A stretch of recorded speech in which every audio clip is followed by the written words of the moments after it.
The scientific revolution starts now. This is the Science Podcast. Let us see in the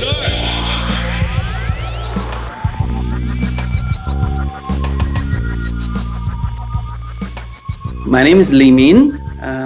I got my PhD at University of Michigan as an anthropological archaeologist. I was born in China. I spent first 20 years there, and I have been interested in archaeology since I was a child. So I went to Canada for my BA and MA in anthropology, and has been doing this all my life. So I have been teaching at UCLA for the last 15 years. Yes.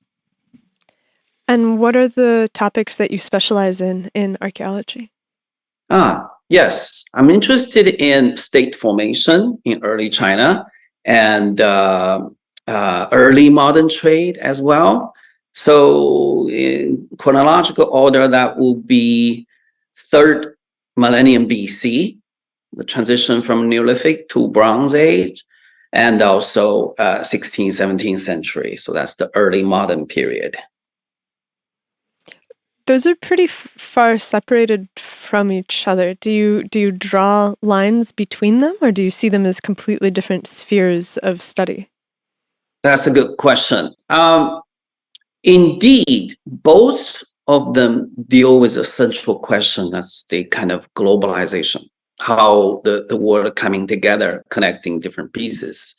In terms of early China, the transition to Bronze Age in late 3rd millennium BC involves expanded connections with Bronze Age societies with the rest of Eurasia, which we will talk about today. And in early modern period is basically an expansion of Asiatic trade network, which already flourished in the 3rd century, 4th century, in the 13th and 14th century AD.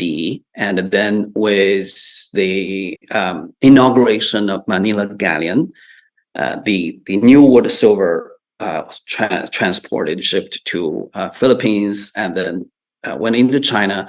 So that's when early globalization started in the late 1500s.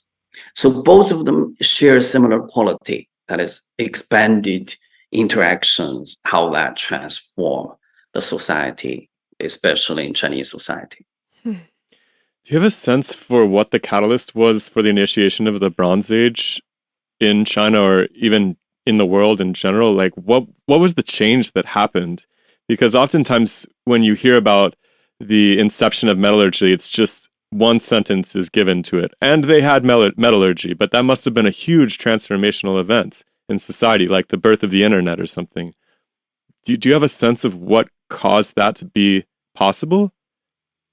Yes. This is a very good question, as metallurgy has been with humanity for 7,000 years.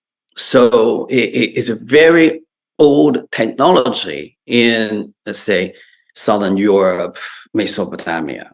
And often people associate technology, the metallurgy as a technology with connection with urbanization, with state formation, rise of civilization, complex society, like what V. Gordon Childe has proposed.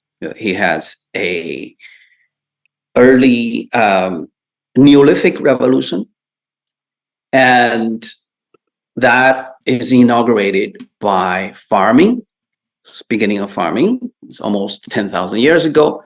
And then an urban revolution, that is a rise of cities. And metallurgy plays a major role in that, because metallurgy involves full-time specialization, often in that way. And then a city is the place where it allows people adopting different kind of trade, where farmers and surplus can support professional artisans. But the picture is more fuzzy. As you know, different part of the society has different access. Like in Eurasian steppes, they have metallurgy without cities, without full specialization. And in China, metallurgy is rather late arrival. So that's late third millennium BC, where the expanding interaction with North Asia, with Central Asia, brought the Neolithic communities in China into contact with herders, hunter-gatherers, fishing folks, and who have metallurgy but do not have cities or do not have very complex social structure. So in a way, that is not metallurgy triggered the rise of the cities. It is a later arrival, but this arrival comes with other technologies like herding, sheep and cattle, wheat agriculture as a contribution to the millet farming and rice farming in East Asia. So you basically have a Neolithic society has been going on for 10,000 years, and then metallurgy as a recent import, which contributed to the transformation of Chinese society, that contributed to the rise age of Bronze Age society and early dynasties. You said that the metallurgy was present in some of the non-urban peoples. Is Yes. that correct? And how were they able to pull off metallurgy and mining and things like this without specialized roles? Or was it like there was a tribe somewhere that did all of the mining and traded it to the other tribes? Or, was there a more primitive version of the city that did have some specialization where small villages were collaborating? Like, what does that look like to be producing metallurgy when you're not a city? Yes, that's a good question. You can find a good example of that in Middle Bronze Age Eurasian steppes in the region south of Urals Mountain. So that around 2200 BC to 2000 BC, that's the period contemporaneous with what we're dealing with today, where the so-called Sintashta culture of Middle Bronze Age steppes, they have these large settlements where they're circular. It's almost like that special kind of architecture in southeastern China, where you have very communal dwellings, almost apartment, each one connected together in a circular building. And each household have a room, and within that household, there are a furnace and a well, which means the knowledge of metallurgy are fairly, the community have fairly egalitarian access to this technology. So it's not specialized. Everyone can do it. And these are the same folks that invented light spoke chariots. So it could be used for warfare. It could be used for expanded, mobility, communication. And in Southern Europe, there are a great southern steppes. There are great mining regions as well in Southern Urals Mountain. And so trade would be something happening in metal ore. And it's like you imagine there's some tribe or village that's camped out near the mine that's selling the raw materials down to the plains or something like that? Yes. I think the mine is called Kogale, and there are massive mining deposits there. And where the piles of bone tools are like mountains. Bone tools. But no single tribe seemed to have monopolized it. So probably these communities make a seasonal visit to these places and acquire this metal ore. So these products are then traded across Eurasian steppes. And so the products that are in the ancient Chinese cities at the beginning of the third millennium are made from the ore that is mined from the southern Eurasian steppes, or like in the Georgian plateau, or where? No, the technology comes from that direction, but the mining could take place along the Chinese northern borders, I see. especially like Mongolia, southern part of Mongolia Plateau. And then there are mining activities along the Hershey Corridor. So that will be the northern edges of the Tibetan Plateau. So if you look at the satellite images, you see these along the northern edge of Tibetan Plateau is the Chilean mountains. And then there's a whole chain of oases that's irrigated with the glaciers come from the plateau. And those areas are the first place where metallurgy started to show up. So mining activities take place in those regions as well. How far back do those go? These will be late third millennium. Okay, so it was still pretty close to the Bronze Age when metallurgy showed up, even in its nascent form. Yes. So in terms of dating, as I said, 2200 to 2000 BC, that's Middle Bronze Age in Eurasian steppes. And then 2000 BC, that's the beginning of their late Bronze Age, this technology called Anglo-Novel Horizon. So basically regional cultures all merged together into this continuous technological complex called Anglo-Novel. So is this Middle Bronze Age, the last quarter millennium of the third millennium BC, is the critical period. That's when Chinese mining activities, smelting activities start to take place. That's why very early forms of Chinese Bronze Age tools or jewelries look like Eurasian steppe ones. Mm-hmm. So it takes a little bit of time to develop their own style, basically? That's, again, a very intriguing observation. That is, right from the beginning, something interesting is happening. People experimenting something very new and was never seen on the steppes. That is, if you look at the steppes technology, they primarily produce tools and weapon, okay, especially spare. Those are useful people to know. Yes. Pastoral communities, they're very efficient. They produce something that's very close to them. You would imagine these things will be the most convenient for the Chinese society to pick up, but not necessarily. When you look at these great centers like Shimao and Taosi, they're using this technology to make something new, something experimental, and something never seen before. For example, in Taosi, that's a prehistorical city. It's about 3 square kilometers south of Shimao. You have copper bell, which is the first metal-acoustic musical instrument, and you have never seen it elsewhere. But the technology is the same as you make tools and weapons, bivalve casting, 2-piece of mold, and a suspended core in the middle.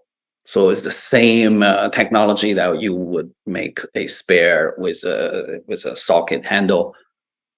And then you have toad, copper toad. That's something that's often associated with shamanistic rituals because of the hallucinogenic property of the poison coming from the toad. Licking the toad. Pardon? Licking the toad. It's kind of a joke, but yeah. Yes, that's not a joke. The Mayans and other shamanistic societies indeed do that. And then you have copper discs that was merged, glued to jade disc. So jade disc is something ritually very important in Chinese Neolithic society. And you can see the new material is being merged with existing traditions. and then these warriors are wearing them on their arms. So there are a lot of experiments taking place against the backdrop of extraordinary changes in Chinese Neolithic society due to the climatic change around 4.2. That's 4.2 K event. So that's about 4,200 years ago.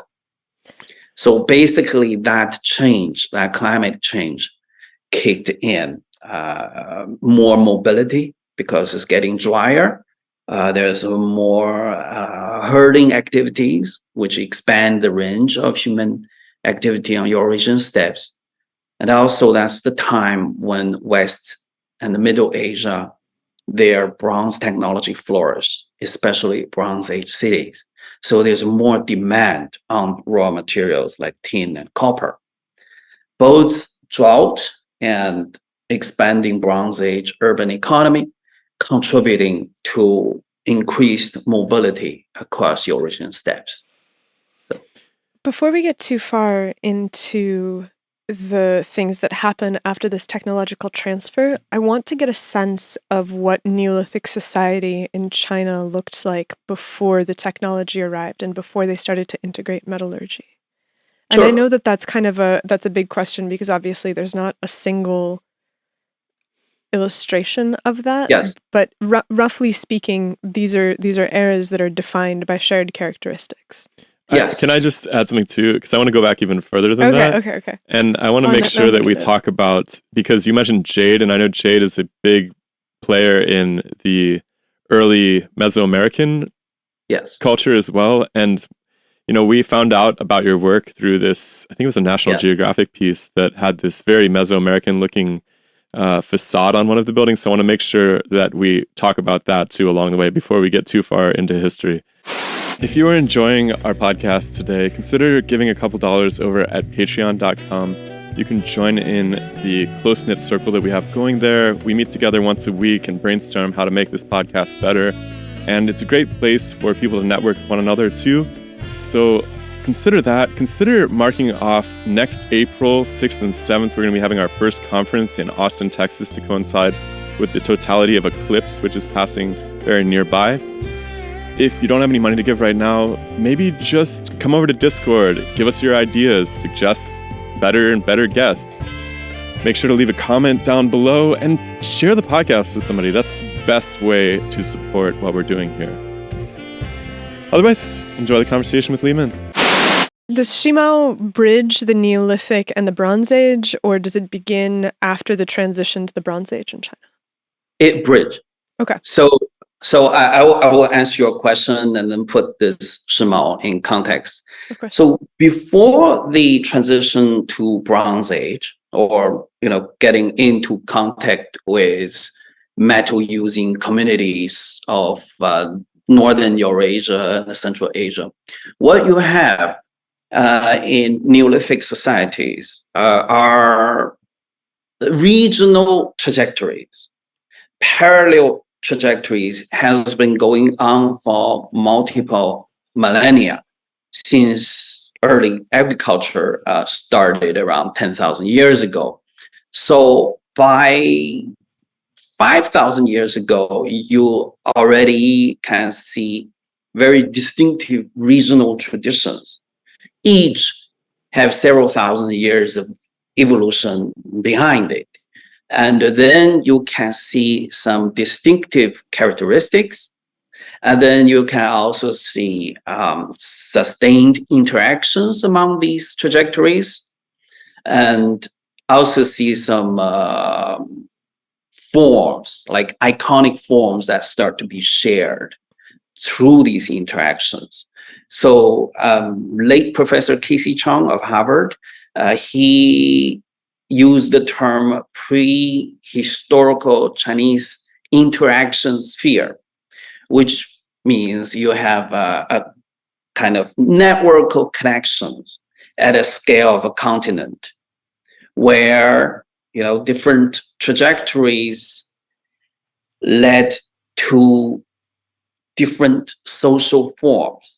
And it's on the coast. What you see is a very early emphasis on individual achievement that is manifested in feasting remains, very sophisticated alcohol production technology using rice for fermentation. And then you see these elite tombs that's emphasizing military ethos, many weapons, battle axes placed with these elite warriors, and then many alcohol vessels focused on individual consumption. And then you have pig skulls, pig mandibles. And then it seems like the funeral, when it takes place, many warriors would participate, and they will have the last drink, and they will all place their weapons, in honor of the dead. So this focus on individuals is really important. And the paramount center of these coastal development is the city called Luangzhu, which is in the suburb of Hangzhou today. So on the east coast near Shanghai, so it's near the delta of Yangtze River, where this massive city, it looks similar to the Native American city of Cahokia. They're 1,000 years apart, but structurally they're very similar. Many earthen mounds and many tombs for the warrior elite. And these tombs usually furnished with jades, and jade, especially jade discs, and then jade cylinder. Some of them are very tall. And these jade forms later in late Bronze Age ritual texts are described as used for different ritual purpose. They are assembled in the same set, and the discs is to pay homage to heaven, and the cylinder is to pay homage to earth. But those texts are written like 2,000 years later, so their ritual significance could have changed. But these primary forms, which may have cosmological significance, already took shape. So the form is almost like a container, and the content of the container, the meaning of the container may change over time, but the form has stayed on. So these are on the coast. Probably the social structure will be more like Hawaiian kingdoms. Okay, so Hawaiians are Austronesians. When you trace the origin of Austronesian homeland around 6,000 years ago, it's on this coastal region of China. Pig feasting, drinking, canoes, and inland, especially in the highland region, so it's in the west, is the so-called the Yangshao society. They are much more communal. So they make large houses, they paint their pottery, their fermentation techniques take place in a big amphora, and then they drink communally with a straw. So you sit around that amphora and drink like this. So the tomb are secondary mass burials as well. So individual, when they passed away, probably they stored somewhere, and periodically they connect their remains and you bury them in these mass burials. So individual identity and individual achievement seem to be erased. Again, pig feasting is very important. And that large communal house is the center of their ritual and social focus, but no individual stand out. So what happened toward the transition we are looking at is how the coastal cities collapse. And then the Yangshao, these kind of very communal society, is start to disintegrate as well. And then suddenly all the coastal forms start to be adopted by the highland communities. So you see basically these jade forms and these ritual drinking, a lot of things that focus on individuals start to appear on the highland regions. At the same time, when these technologies, material culture coming in from the Eurasian steppes, from the north, from the west, are coming in as well. So making places like Shimao and Taosi a syncretic place or a melting pot for something new. Something new that's the beginning of a Bronze Age society, where bronze started to have ritual significance in ways that you never seen before in the steppes. The steppes, they have knowledge to the technology, but no social differentiation. But in China, it immediately started to become the symbol of kingship. And that took place when the people use bronze to produce drinking vessels. So drinking has been with Chinese society for thousands of years. And then suddenly you use the new technology to create those vessels. And then that's paired with lacquer, which is traditional, and very elaborate ceramics, and also jade. So you see the Neolithic tradition and the Bronze Age tradition merging together. So that's the nature of these Bronze Age cities. And you say that it's representative of kingship. Can you elaborate on that a little bit? Yes. Kingship is associated with the notion of three dynasties. So the three dynasties are the major ruling lines of Bronze Age China. It started around 2100 BC and finished around late 3rd century BC. That's when the first empire started to rise. The one that built the Great Wall and terracotta soldiers. But once you enter middle 1st millennium BC, that's already a transition to Iron Age. So Iron Age developed at the eve of imperial formation. So the Bronze Age is covered by these three dynasties. 2100 BC, that's the first dynasty. 1600 BC, that's the second dynasty. And then around 1056 BC, that's the beginning of the third dynasty. The third dynasty is the classical period, the one that left us with transmitted text, the classical text. And Confucius lived in the later part of the third dynasty. And he was very concerned that the archaic tradition are being ignored. You know, people are moving into a more modern notion of social structure, centralized governance, rise to empire. So the three dynasties is more archaic notion of kingship. And they focus on, a certain notion of legitimacy that's symbolized by 9 bronze vessels. These 9 bronze vessels are tripod vessels for cauldron, for cooking meat. And the legend goes, in the late 3rd millennium BC, there was a massive flood. And then the legendary sage king sent this figure, cultural hero, the Great Yu. So it's similar like a feathered what's his name? In my Quetzalcoatl, yeah. Yes, he has a long name. It's even worse in Russian, from what I understand. Or wasn't there one you were trying to tell me about? Feathered serpent. Yes, but he has like a native name that's very long. I forgot. It's Quetzalcoatlus. No, is that I was a thinking dinosaur? of Poikli or something like that.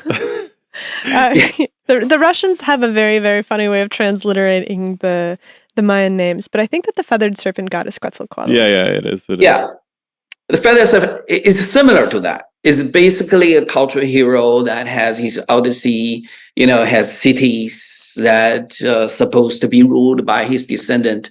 So the Chinese equivalent of that is a great flood controller.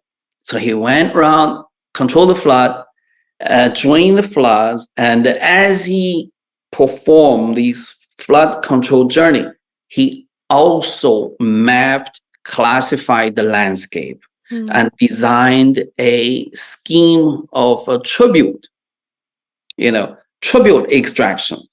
He classified the Chinese landscape that's rescued from the flood into 9 regions. So once the flood control was completed, his son basically declared a dynasty. So these 9 cauldrons, legendary cauldrons, was allegedly cast with the copper ore was collected from these 9 regions. So as tribute. So in this story, you can see there is a connection of landscape, metallurgy, and food, because these cauldrons are supposed to be cooking food for feasting and ancestral offerings, ancestral veneration, and kingship. So basically, whoever controls these 9 vessels, then they have the legitimacy. And these 9 vessels supposed to have changed hand when the last king became a tyrant. And then the next dynasty rose and seized the capital and seized the 9 vessels. So that's the Chinese notion of kingship, is based on this legendary landscape coming rescued from the flood control, and these 9 symbols coming out of it. So can I ask some questions about the Mesoamerican connection here? Because Sure. Could be complete coincidence, could be convergent, but for some reason in Mesoamerica we have feathered serpents, jade discs. We have this facade in Shimao that looks very Mesoamerican. There seems to be some shared aesthetic between the two. And there's, of course, the Austronesian peopling hypothesis as well for South America. Do you entertain that there was cultural diffusion between these groups, or that they had a shared ancestor culturally, or how do you explain these coincidences? Yes. Let me see. I don't agree with more direct links.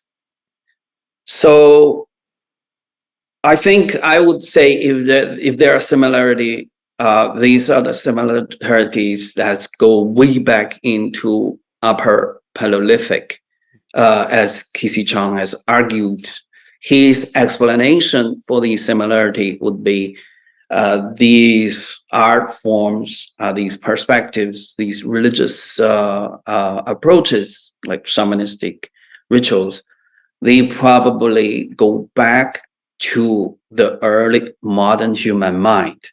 So the migrants that went to the New World from Northern Asia, when they go there, they already have these kind of cultural endowment that's shared in humanity, at least in East Asia.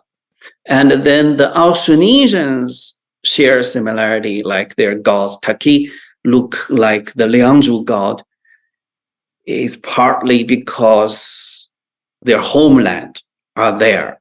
So if you go trace to 7,000 years ago, the art in coastal China look very similar.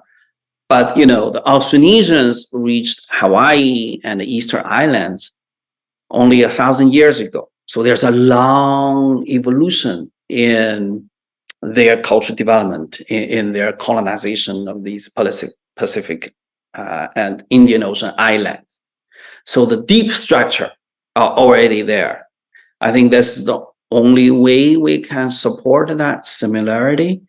I do not see any evidence for contemporaneous connection. It's like 4,000 years ago in China, you have people going to the New World. I don't see that. I mean, you gotta admit though that facade in Shimao looks incredibly It looks very like almost Mayan or Aztec, right? And so to kind of to dig on that a little bit. So if you assume that there's a shared ancestry and the peopling occurs along the long arc of the Pacific, then you would expect that to shift significantly by the time that people get to Mesoamerica. Well, not only that, but you would expect to see some of that Aztec-like artwork in North America. Yeah, and so I mean, the closest that I can think is Tlingit art, which is very stylized, and these figures that are, I mean, Is this in Alaska? yeah, it's in Alaska and around Sitka. It's Yeah, the art. Northwest Coast. Yeah, exactly, the Pacific Northwest.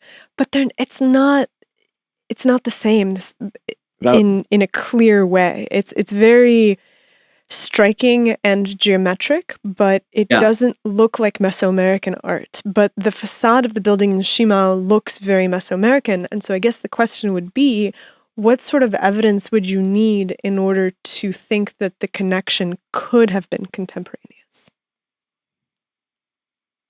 The problem is the Mayan art is very late. So even you add Olmec into the play, then that's still 1,000 years later. And the Olmec will be contemporaneous with Bronze Age China. But then you can still see some similarity. But Olmec, it has those colossal head, depicting actual human figures. Those you don't see them in China, and they have these massive mounds. So once you put these similarities in their chronological framework, in the diachronic sequence, then it's hard to match them. Mm. That's the problem. There's like I 1,000 years missing, essentially. Yeah. I see. That is really And then interesting. the Chinese ones, the Shimao ones, are unique in terms of is a stone relief carving, but that type of image has been carved on jade for a long time in the coastal region of Luangzhu. Is jade a thing in Europe or in the Indo-European cultures as well, or it's just in East Asia? Yes, there are many societies use jade, but most of them, I think, in terms of Eurasia, is a simple jade axe, something like that, like in Siberia.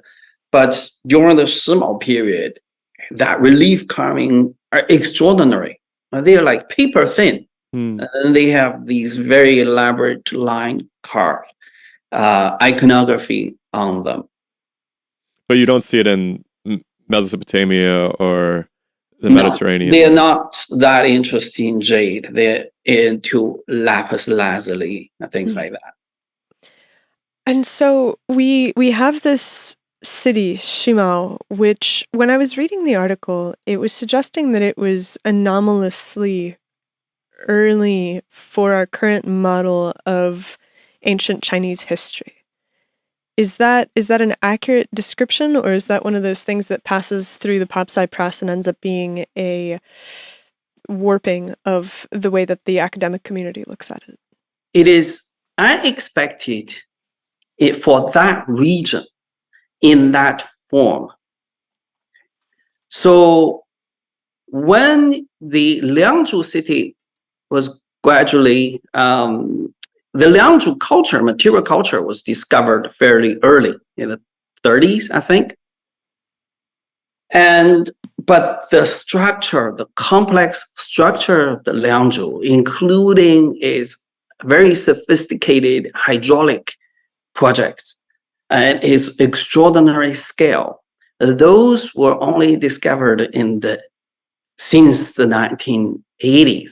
Like the hydraulic, the dam system was only discovered in the last decade with the help of declassified American satellite image, the corona image. Because many of these public works, they have no cultural remains on it.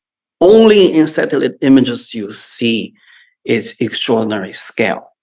So remote sensing. So in that case, Shimao is not old in terms of cities, prehistorical cities. It developed after the collapse of the coastal cities in the lower Yangtze and also in middle Yangtze. So in that case, we're not looking at a curve going like this and reach Shimao. Instead, you have multiple episodes, and you can maybe think about it as a punctuated equilibrium.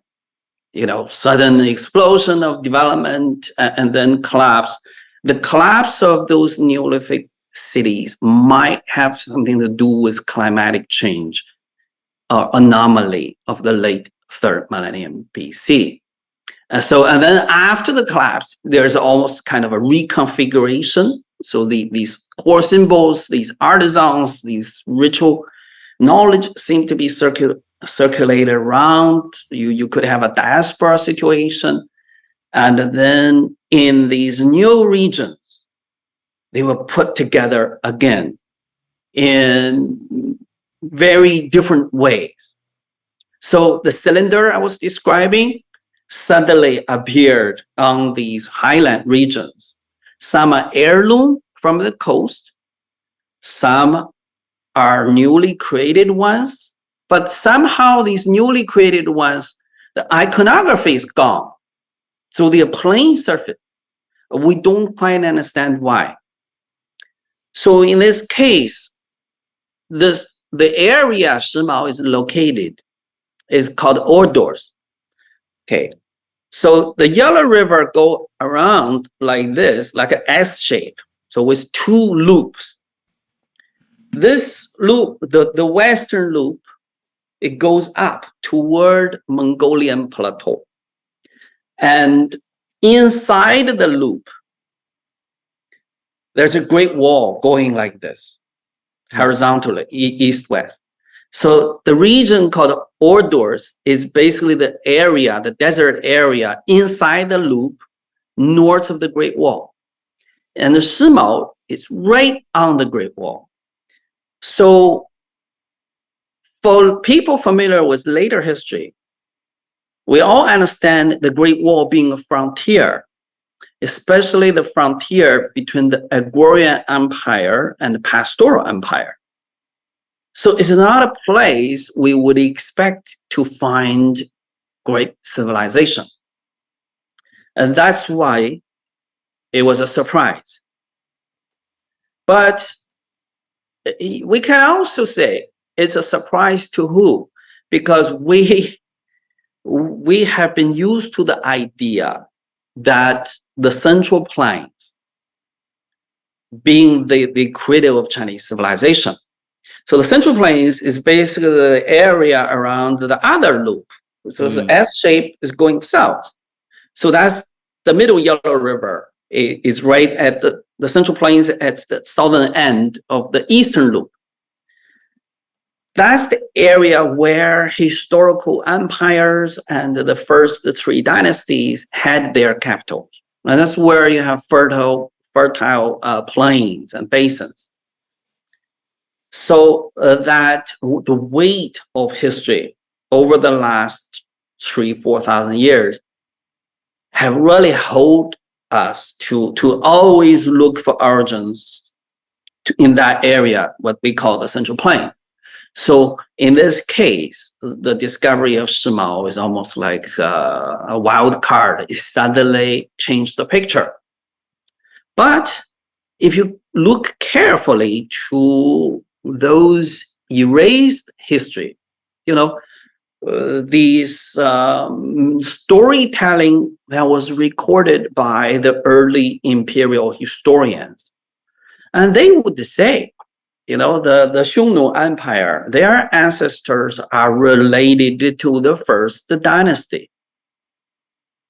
So, of course, the 20th century historians would say, that's nonsense. It must be a kind of a Sinocentric perspective. You project these views to the northern society for people without history. But what if these northern societies indeed have some claims to those areas? Because when you look at the career of the first emperor, you would realize that the reason it built the Great Wall over there is because he sent his army to push the northern population out of the highland area. And then they built a wall. So what I'm saying is before the imperial army pushed these agro-pastoralists off the highland, that's their home. And the Shimao legacy somehow could still survive there. And then once the empires take over that area, they still recognize there's some archaic legacy there. But if you don't have writing, then you don't have a voice. That's the asymmetry of historical narrative. Legends of people without history versus imperial scribes who write down everything from the Central Plains perspective. That was actually something that I was thinking of when you were talking about the origin of kingship and the feathered serpent and these 9 vessels. I was wondering if there was anything in those legends that touched upon there being someone else who brought the technology forward, or if it begins already inside of China, inside of these cultures where the technology just arrives as if from the gods, because that seems like that would be an example of erasing the outside presence by the imperial scribes. Yes, that's a good and very tough question. There is a recognition that the first dynasty is the beginning of Bronze Age. Okay, and then there's a recognition that there was, before the rise of the first dynasty, it is the era of jade. So using jade to make weapons and ritual forms. And before that is the Stone Age. So basically, Chinese civilization, as seen from the early imperial era, has its own notion of Stone Age, Bronze Age, Iron Age, with a Jade Age separating the Stone Age and the Bronze Age. So the Jade Age is the era of legend. These sage kings that was active in the late 3rd millennium BC. But there was no legend about metalsmiths coming in from outside. So, and it's also interesting, the Chinese notion of cultural landscape is always looking toward the east. Even though many technology came from the north and the west, the center, or let's say the spatial definition of legitimacy, is always the Central Plains area. So even for like the first emperor, his kingdom rose from western part of China because his ancestors were deportees, were resistance fighters, loyal to the second dynasty. So when the third dynasty came to power, they were fighting against the ruler founders of the third dynasty. So when they were finally suppressed around 1000 BC, they were deported all the way to Western China. And when eventually they built a state, when they eventually annexed all the competing states, built an empire, the first emperor, all its imperial tours are toward the east. So somehow the West, the North, they just do not have that symbolic weight. So in terms of Chinese notion of cultural landscape, that only changed with the introduction of Buddhism. That's when people start to think, okay, China is not the sole civilization. There are greater civilizations beyond China in the West. That's how the pilgrims would see it when they go to India. But before that, there may be legends of gods like Queen Mother of the West, probably reference Central Asia. But if you see these locations of secret landscape or destinations of these imperial tours, visit these secret places, try to mimic the footsteps of sage rulers, flood controller, for example, just like you follow the footsteps of the feather serpent, is always to the east. Yeah, in that case, somehow these regions of these technology do not change the cultural outlook of China. Well, so it's interesting because the city on the coast was Luangzhu? Yes. Okay, so Luangzhu is this city that is on the coast that has these the rituals that diffuse into the highlands, because there's this thing that happens at the end of the third millennium where it's either flood or climate change, but something forces them up into the hills. Yes. And so what year is Shimao? Shimao is about 2300 to 1800. But it lingers on a little bit, maybe to 1600. So by the time the Shimao is active, the displacement has already occurred. So do you think that the looking to the east is some kind of cultural lineage of the people who came to the highlands to survive? The diaspora is not that direct. Okay, so Luangzhu is on the coast, and then it was buffered by many tribal communities outside of it. Okay, especially, so Luangzhu is in the lower Yangtze River. And then north of that is the so-called the Huai River, the third largest river of China. It has a lot of tributaries. It's between the Yangtze River and the Yellow River.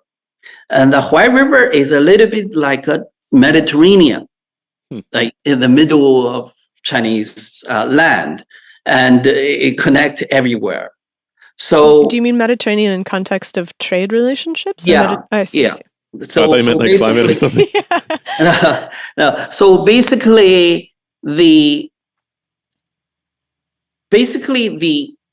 Huai River is not very long, but it has a very dense tributary network. So once Luangzhu collapsed, and then these tribes living in the Huai River Valley, they are the ones that was responsible for the dispersal of the Luangzhu material culture. And we can't chase the actual refugees, where did the Luangzhu people went, but we can see is these tribes in the north of Luangzhu, they are the ones, these elite warriors, they are the ones that's most active in spreading the material culture and ritual forms toward the highland regions.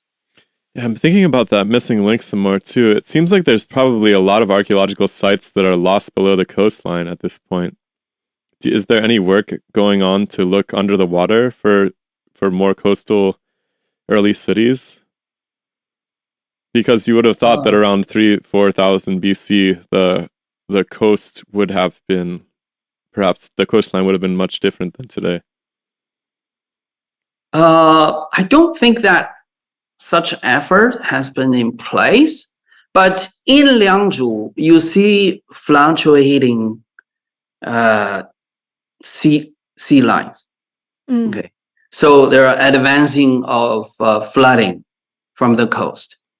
They live very thick deposits of silt, so it's clear it's not very inhabitable there. And that's probably part of the reason that people dispersed. When Luangzhu was abandoned, we don't know where people went, but there were northern migrants moving into this area, but they never really regenerated the city since their life was very tough because you see more flooding episodes, and eventually the whole area was abandoned. And then when the Bronze Age people coming in, those came from the south. So there's no indigenous lineage that's preserving that memory. But that whole topic's so fascinating to me because it seems like people are once again really fixated on the idea that some of our cities may soon find themselves underwater due to the climate changing. But this seems to have been a recurring theme since the earliest days of humanity, that they're always living close to the water because you can fish there. And the water is always changing levels, and it's cataclysmic. And almost every single culture has a myth about these floods that are devastating the people. You know, the gods send this to punish the people or for whatever reason. And it's so interesting to me that despite this happening over and over and over again, people today seem sort of surprised by it. Yes. I think the pioneers for recognizing this will be the American archaeologist working in Central Asia, Pompey Lee. I think he in the beginning of 20th century, he realized these Central Asian Bronze Age cities were abandoned due to climatic change. I think we finally realized these are more of a global phenomena. Do you think that go ahead. Go ahead. I was going to say, I just say that in areas where it has been seen as a critical civilization, like the Yellow River Valley, we're not used to that. Only in Central Asia, it seemed to be more obvious. Because it wasn't changing as much there, you think, or? Because of the climatic change will leave a more prominent mark there. In China, people just farm again and again. Many of these traces not so obvious, but in Central Asia, when it's abandoned, it's just abandoned. You don't have repeated occupation in the same location again and again. I guess. Is that because the cultures that were in Central Asia were nomadic to begin with? No, these people we're talking about Bronze Age, almost agro-pastoral society that's migrants from the northern edge of Iranian plateau. So when the city was abandoned, yes, the pastoralists, the Andrew Noah folks would move in, and they would not restart the urban tradition. I see. Yeah, but in China, places like this, if a place was abandoned, and later population come in and start farming again, so you don't see these cities just get left there. In Central Asia, you can see every room from the satellite, like Ganotepe. But Chinese sites, even like Bronze Age cities, you can't even see it in a satellite image, especially in northern China, because the farming has erased them. Do you think that the relative stability of the climate in that one particular region in the West was why that civilization was able to rise up there and stabilize? Like this coastal way of living was just not as sustainable in the long run? I don't quite understand why it rose, because that's not the most favorable place. It's not like that area was great and then they just went kind of keep going when everybody else collapsed. That area has always been a very marginal place, even by Neolithic standard. I think it might have rose suddenly because it's on a gateway to the steppe regions. So it could be these pilgrimage centers where people coming from a very different economic background could converge. And then there's some kind of pilgrimage economy going on. And people bring different livestock, grain, textiles together for trade. That could be. Do you mean like a gateway to the west, or I guess to the west? To the north and to the west. Ordos region is always a gateway to Eurasian interactions. So, sorry. For example, in the Mongolian Empire, 13th century, that area has a lot of seals. They look just like Bronze Age seals from this period. So somehow their Bronze Age Central Asian tradition has kept going there. It was very unusual, where you see these seals in Ordos collected by the missionaries. They are only 700 years old, but it look identical to Central Asian ones at 2000 BC. What is this Ordos region? Ordos region, as I said, is the area inside the Great Loop, north of the Great Wall. South of that Great Wall are the Lost Plateau, the very thick soil that's good for millet farming. But north of the Great Wall is more like desert. And you're saying these seals they're like cylinder seals from Mesopotamia or something? No, it's more like compartmental seal. Like stamps? You can see them in LACMA, Los Angeles County Museum of Art. They look like open work seals, bronze seals. But they bear a clear resemblance to those from a completely different period and from a different region as well. Yes, those like a BMAC cities from 2000 BC. So somehow those seals, the forms, techniques has been kept in that region all the way to 13th century AD. We don't know what's the mechanism of that. And because you're not seeing continuity of those seals through history, place after place after place, they just reappear? Or is there a continuous record of them being carried for almost 2,000 years? That's a good question. At least not on the Chinese side of things. Interesting. Yeah, and I don't think you can continuously document it, in Eurasian steppes.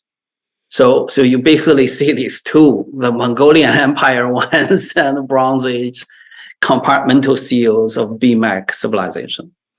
So Shimao sits at this interface. It's where is the Great Wall built already at the time that Shimao is there, or the Great Wall gets built afterwards, much afterwards? So the Great Wall was built in the late 1st millennium BC. Okay, so Shimao is a city that is it's just south of the Great Wall. I was looking at a map, but at the time that it is forming, it is at this crossroads between multiple different cultures, multiple different civilizations, and it also seems to be a place of manufacturing. Because when we were having our pre-show meeting, you said that you found a workshop that had like 20,000 needles in it? Yes. So that could be evidence for a pilgrimage economy there, because the central mound is about 70 meters tall. It looks kind of like a step pyramid. It's modified from a natural hill with terraces covered with stone wall, about 11 tier. And then on top of it is about a plaza of 8 hectares. So there are architectural complex. And then these murals are discovered, these relief carvings are embedded in the foundations of these terrace walls. So these workshops and probably temples and palaces on top of that central mound. And when it's abandoned, all the trash was pushed over on the slope. So all the terrace walls are covered by these trash. And inside, you see copper things, you see these silk pieces, hemp cloths, and then huge amount of pottery and bone, and also these needle workshop, which will probably, there are good textile production going on there. I was involved in the trade. And also this is the period, probably new religious form coming together. You see cowrie shells from Indian Ocean showing up there, and you see a lot of turquoise beads showing up there. And bronze mirrors first time showing up, not on this site, but during this period from Eurasian steppes in Central Asia. If you put these things together, like cowrie shells and the mirror, and then drum and bells, that's a typical costume of a Siberian Altai shaman. So these things seem to appear together, but it resembles a costume of a later Altai shamanistic figure. How much later is the Altai figure? We know Altai has shamanistic traditions going way back, definitely in this period. Contemporaneous culture would be the Alkuniev culture, which is very famous for its relief carving on stone. And those are fantastic. In a way, it depicts psychedelic images, sun rays coming, third eye over there. So everyone would associate that with very typical shamanistic rituals. And they have human animal sacrifice, and then they have these censers, probably to burn something like cannabis. So that is also the area for rock art. Rock art is always associated with shamanism. So all that is all there. But they do not necessarily have this costume. But in historical period, if you just Google like Altai or Mongolian shamans, they would have these costumes with cowrie shells, with bells and mirrors attached to their body. So I just looked up the Okunev culture, and one of the pictures that came up is that there is this figure with multiple feathers emerging from its head. Yes. But that same figure is found both in India and Mesoamerica. Yes. What's going on? That seems like such a particular... I've never seen that illustration before, and it seems... Of all of the possible versions of a god or a representation that you can make, it seems strange to have this same sort of figure appear in all three places without there being some kind of contemporaneous spread. That you have to look into the human mind, how the mind works. In the 60s and 80s, in North American archaeology, they're going to different directions. The main direction is represented by my professors at University of Michigan. That's the processual or new archaeology, which is really talking about environment, ecology, human adaptation. And at UCLA, there are people who try to go against that. They are more into, the contemporary cultures of the 60s, the shamanistic interests and the non-Western interests. So that's the interest that looking into shamanism, looking at these toad images in Mayan cultures. And then Casey Chong picked up on that. But in the 90s onwards, people moved away from that because it's hard to do, hard to break it down. It's very interpretive. But now with the new development of cognitive science, it's possible to see what kind of a substance that a human have consumed and what kind of alteration in their mind it could produce. So, for example, there's a paper by Van Poel and Van Poel recommended by my students 10 years ago. It's a study on how different kind of culturally significant substances in North Americas affect cognition. So if you use tobacco, for example, it will produce these images. If you use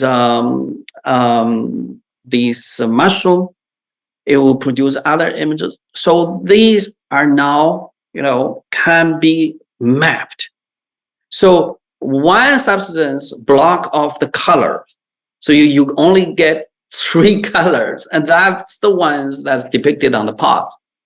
And then other substances produce entopic images. That's the images you see inside your brain. It's like if you press your eye hard, you see all these geometric designs.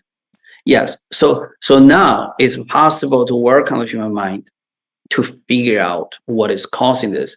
But like you're saying that if I lick a particular kind of toad, that I'll see a 7-headed monster? But that's the crazy thing. So this is amazing because we had this guy from the Qualia Research Institute. His name is Andrés Gómez Emilson, and he has been working on cataloging the various entities that show up depending on the psychedelic substances that you use. He's using DMT, but it seems like everybody sees the same creatures. Even across cultures?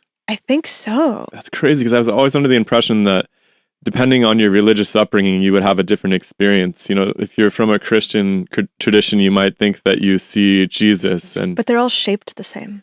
So yes. the label that you put onto it is different, but the shape of the thing that you see appears to be consistent from person to person, from experience to experience. So this ties in very nicely to that idea, which the representation of these figures is the representation of the substance in context of the human mind. That's fascinating. So there's like a 7-headed monster substance somewhere. Yes. That all these people had access to. I think it's toads, based off this conversation. Yeah, like toads, magic mushroom, and like in the New World, there are tobacco, and in Amazon, there's a whole array of other things. Cannabis for Eurasian, especially the Scythians. The Scythian arts, the tattoo, the gold is always have a deer or horse and the lower body going like this in transformation. And that I think is relatively confident we can connect with what Herodotus has described of what Scythians are consuming, because his descriptions are very precise. They use these little tents like teepees, and they use these metal sensors, rocks inside. They heat the rocks and throw the cannabis seeds on top of these heated rocks. And then they would inhale these vapor, and then they would laugh hilariously. And those teepees and sensors with rock inside has been discovered by Russian archaeologists or Soviet archaeologists in those frozen tombs in Tuva, just north of Altai.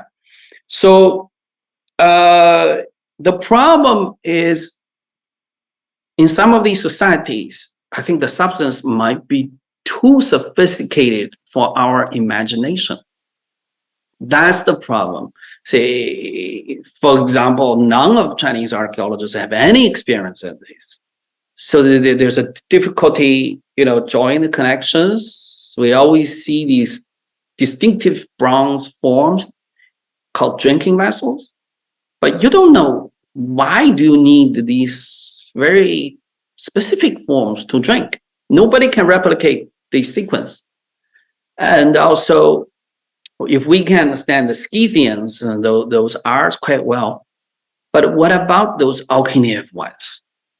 But if you see the modern packaging of the cannabis products, like in California, you see cows with a third eye here look just like those Okinawan ones. So they're Anna's right. The forms could be universal because it is a certain substance acting on human cognition. And the human psyche are more universal. Is the cultural interpretation of it are different. If you see a God or see Jesus, that's based on your cultural kind of training to how to read those signals. But the production of the signal is something to deal with a neurological process, It seems not a like this would be an cultural easy thing process. to test out, right? Like you could give people substances and see if they see this seven-headed monster.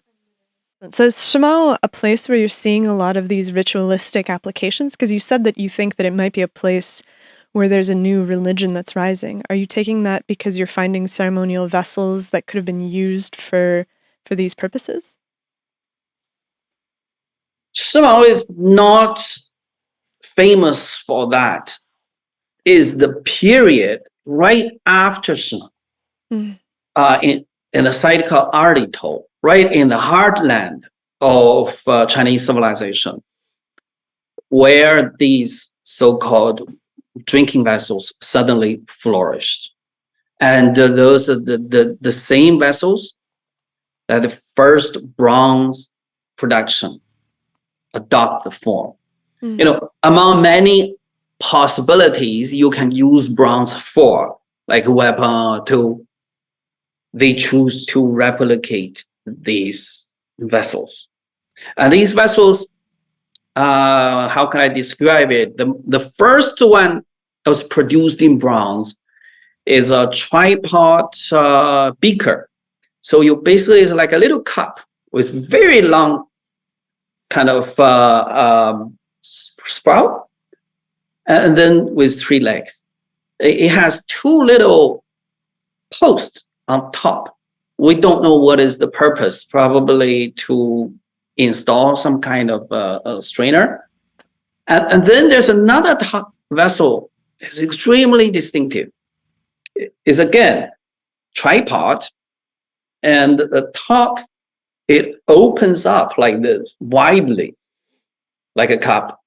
And then on the side, it has a little tube going this way. So if you see the wide opening on the top, you will think it's for pouring. But here, there's a little tube. How do you use it? And my colleague who worked on American Southwest described to me, based on his kind of understanding of the design logic, that is, this little tube is not for pouring. And that opening is not for pouring either. It's to put your mouth over it. Hmm. And then you have your finger on that tube. So when, for example, cannabis seeds are heated inside that cup, and you let this go and you inhale that way. So that again is very distinctive form where nobody have ever thought about that theory, because in China these substances are totally prohibited. And then the second form that was replicated in bronze is a tripod pitcher. So imagine you have three legs, hollow legs, and the top, the body is like enclosed like a dome. And then on the dome, there's a little cover. You can open it. Okay. And on top of this dome, this whole thing is enclosed. There's like a chimney going straight up. And again, that's called a wine vessel. But you would be very puzzled. How do you pour if this thing is vertical? And then you have this little lid.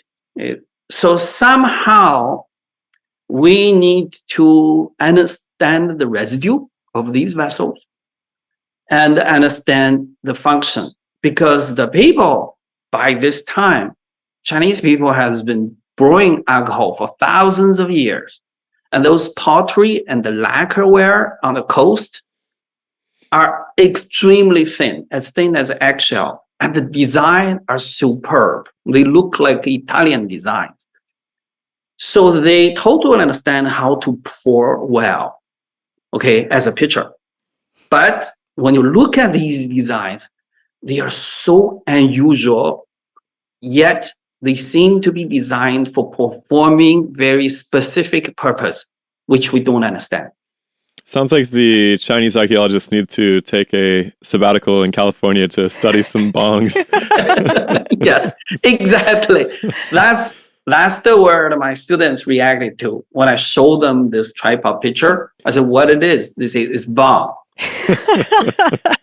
Yeah, that makes And sense. Casey Chang in the 80s, once he was influenced by people like Peter First at UCLA, who work on Mayan civilization, he proposed that these bronze vessels were for alcohol, could be infused with cannabis, where the bronze iconography could be perceived by people under the influence of these substances. So things are flying out.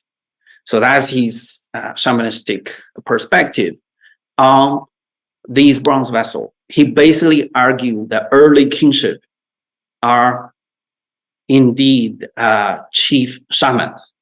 They're not like emperors or administrators. They're like the chief priest. Do you think that this cannabis was coming up from India, or was it indigenous to the region and nobody was exploring it before then? Or yeah, this is very interesting. Casey Chang, when he designed this idea of prehistorical Chinese interaction sphere, he refused to engage potential interactions with Siberia, with like Eurasian steppes and Central Asia. And the reason he was doing this is he was taught by the first generation Chinese archaeologists like Li Ji, who excavates Anyang. Those archaeologists were doing Chinese archaeology in 1920s against what they perceived to be Western colonial imperialist archaeology. And that these Western archaeology basically argue that Chinese Bronze Age society were diffusion from Mesopotamia or Eurasian steppes. And Chinese scholars at that time don't like that idea. You can see early 20th century, this is the tension between imperialist and nationalist sentiment.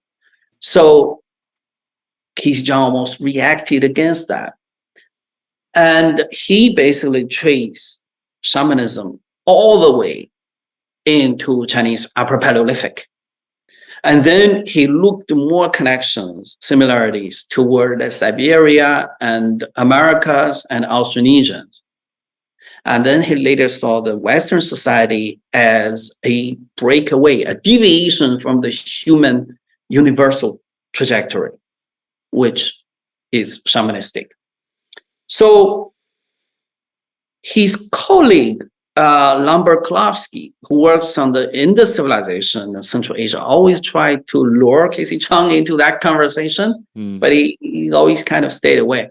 I think now it's clear that with the introduction of metallurgy, which Casey Chang did not discuss how it came into China, it probably these religious practice from Altai area, including the use of cannabis, could be introduced that way.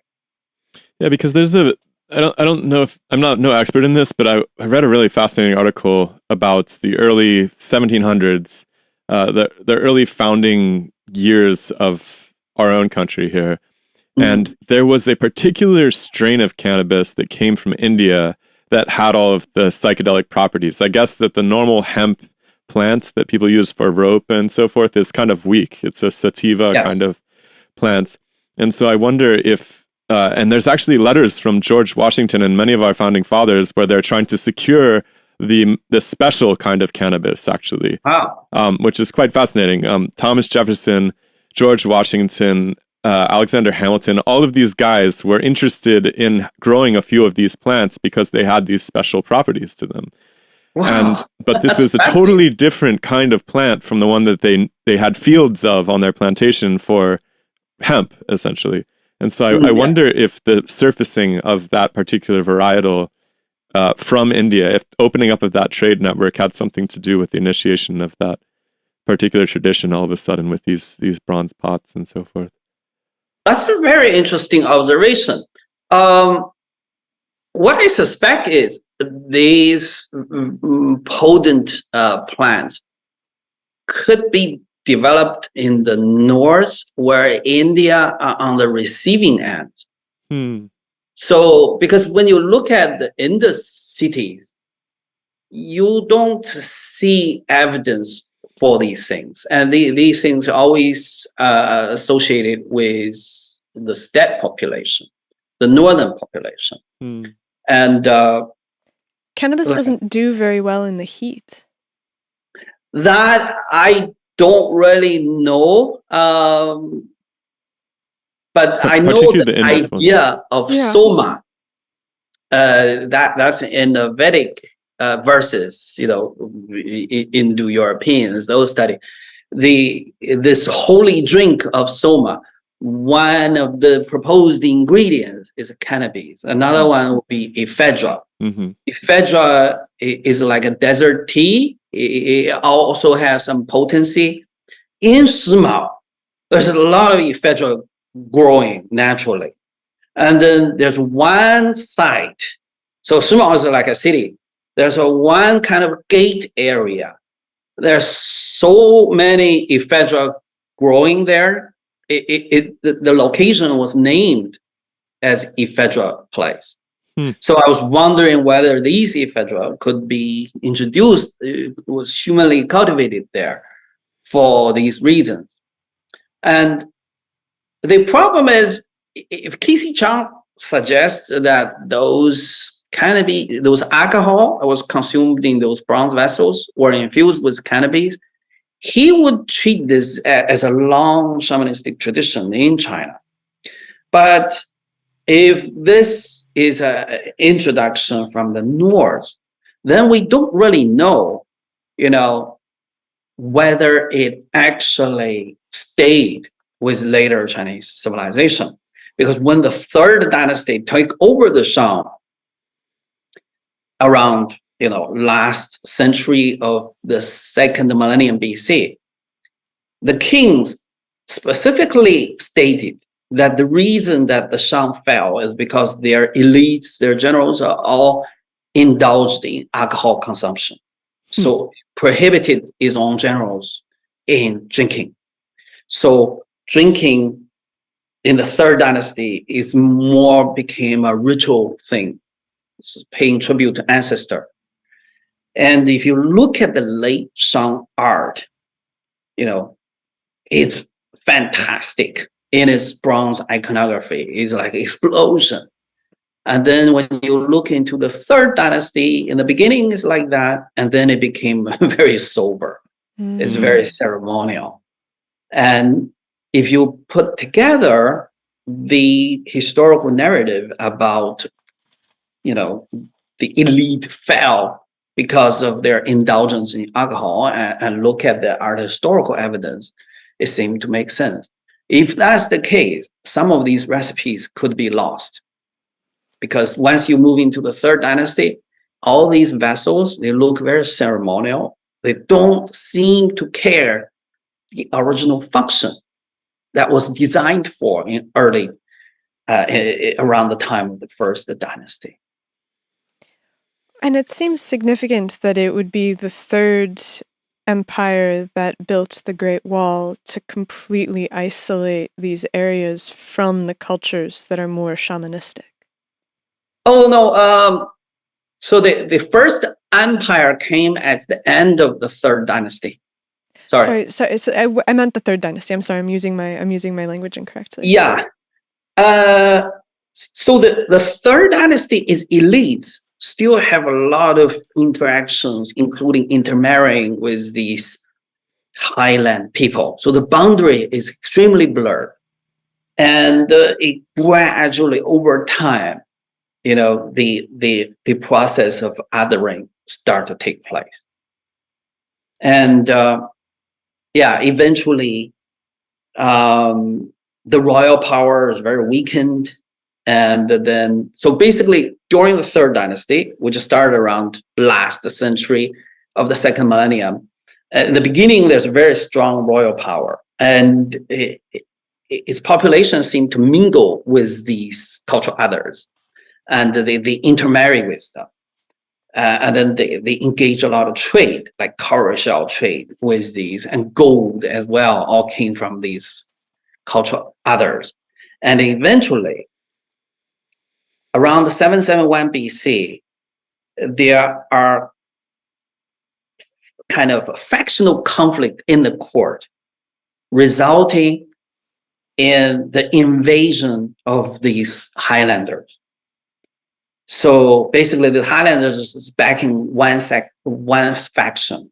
It's basically successors, different wives, royal wives, it has different sons, and the crown prince versus the heir of the favorite consort, that sort of thing. So eventually the royal capital was sacked by the Highlanders, and then the royal house fled to the east, and that marked the end of imperial, kind of a royal power, and then these different kingdoms start compete.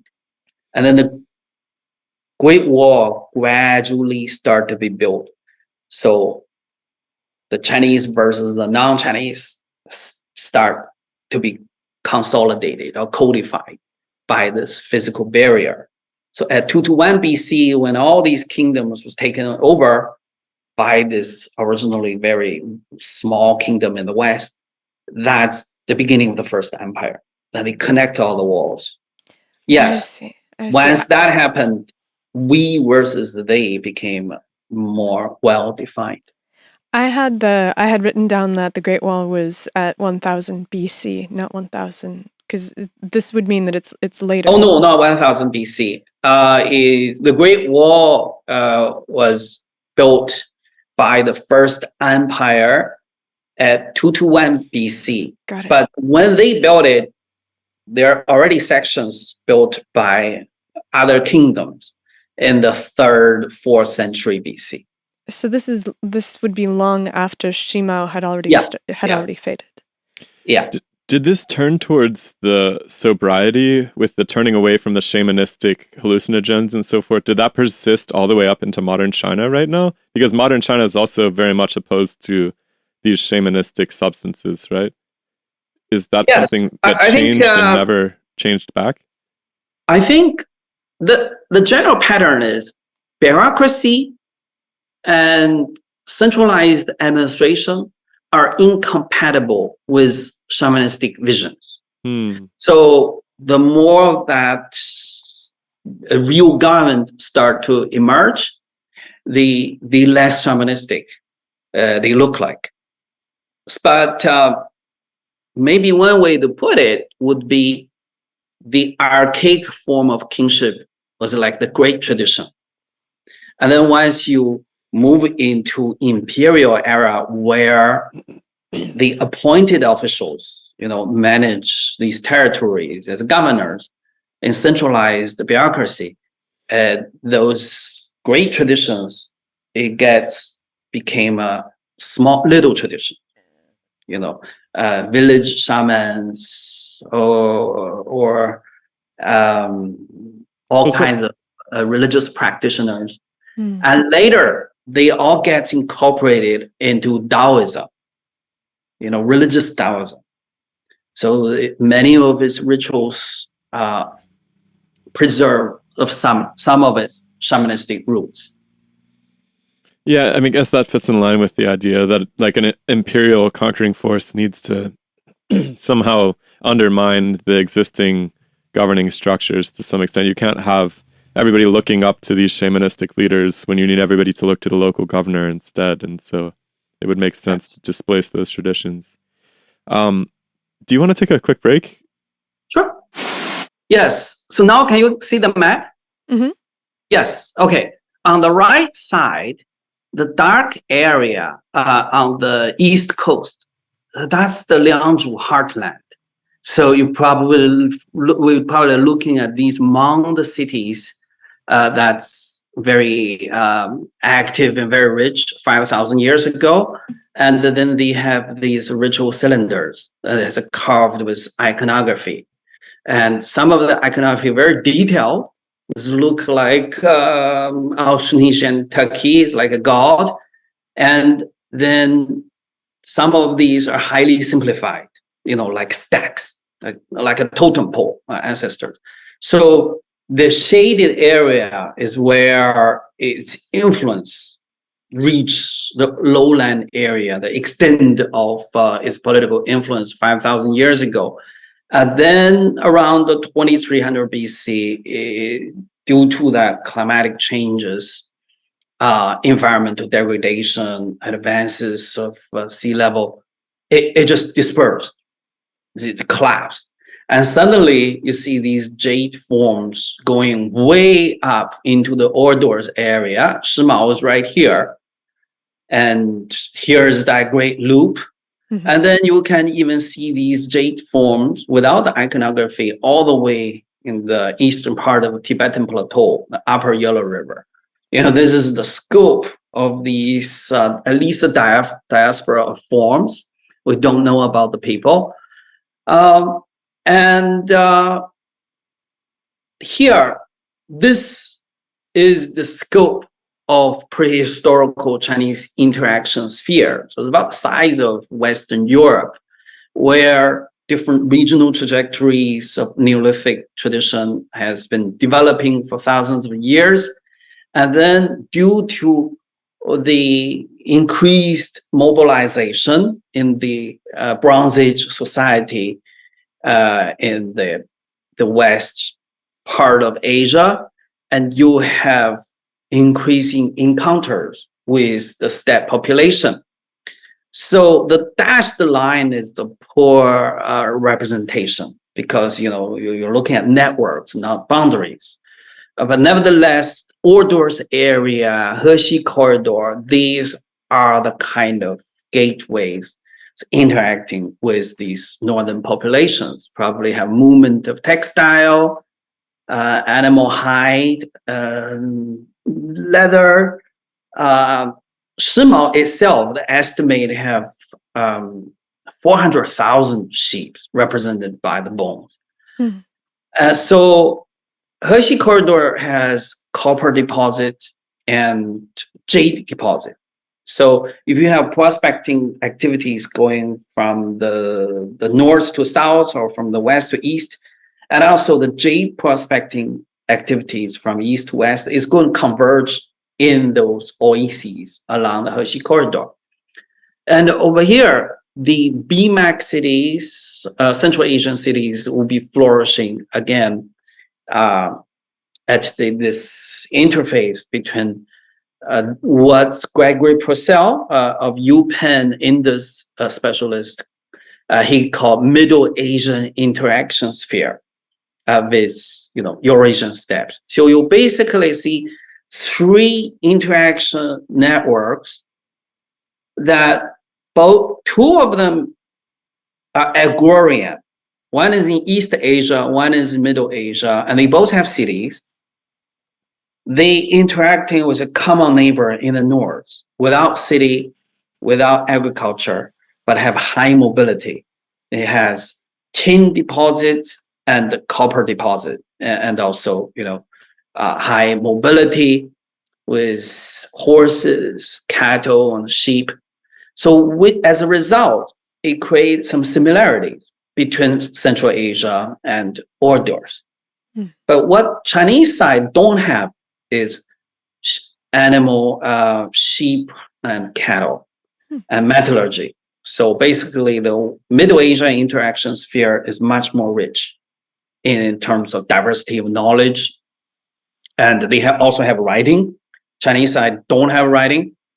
So you can basically imagine the Eurasian steppes as a highway, a cultural highway, where things, not only their own material gets brought into China, but indirectly the Central Asian materials, and Central Asian materials connect with the rest of Middle Asia.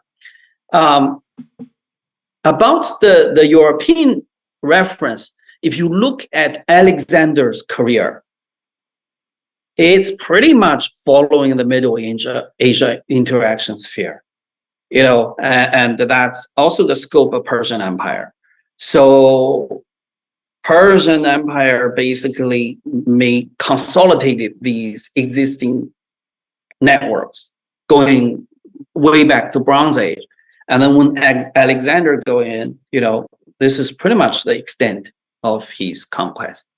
Yeah. Other than Herodotus, people don't really talk about the Scythians that much. Okay, so back to Shimao is right here. And these lines representing is stone walls. So the white line is the outer wall, is about 4 square kilometers. And then the yellow line, the inner wall, is about 2 square kilometers. And most of the architecture inside the yellow lines. And here is the central mound over here. And I can quickly show you, this is the central mound with its plaza in front of it being excavated. And now this is what it looked like with these terraces. And what were these hydrological structures that you were talking about? Hydrological ones, those are the ones in Luangzhu. Those are massive dams in the reservoir. I see. Yeah. I actually meant to ask something about that. Is there some indication that the dams failed and that's why the delta became uninhabitable? Could be. By middle 3rd millennium, there's no more repairs. So somehow it's going into a decay. So in this, we're watching this aerial footage of Shimao, and it strikes me that it's on top of a hill, but it's not that much taller than the other hills around it. Is there any indication that there's more archaeological sites that are underneath those hills that haven't been found yet? And what do you mean underneath? So, I mean just buried at the top. Like it kind of looks like it's cut out of a hill almost. Right? Well, yeah, so the it excavation is of cut out of a Shimao, natural hill. and so what I'm saying is that there's all these other natural hills that are around it. Has anybody done LiDAR studies of them to see if there's anything that's there? Yeah, I have provided them with American corona images. So those are like first generation spy satellite from the 60s or 70s. I don't think so. Some smaller ones, garrisons and smaller cities are discovered, but not these this particular massive ones. Because although they have been recently discovered, most of these sites have given us their calling cards almost 100 years ago. So these sites, Shimao was very rich for its jade.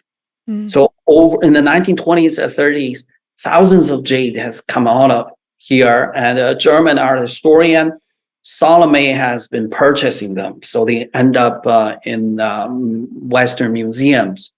So if the other ones often have cave dwellings inside, but not as massive as this. And these walls, these are the kind of Mayan-looking relief carvings that you're talking about. What's unusual is these carvings, some of them are upside down, some are not in sequence, as if they have been recycled from an early temple. What is that early temple?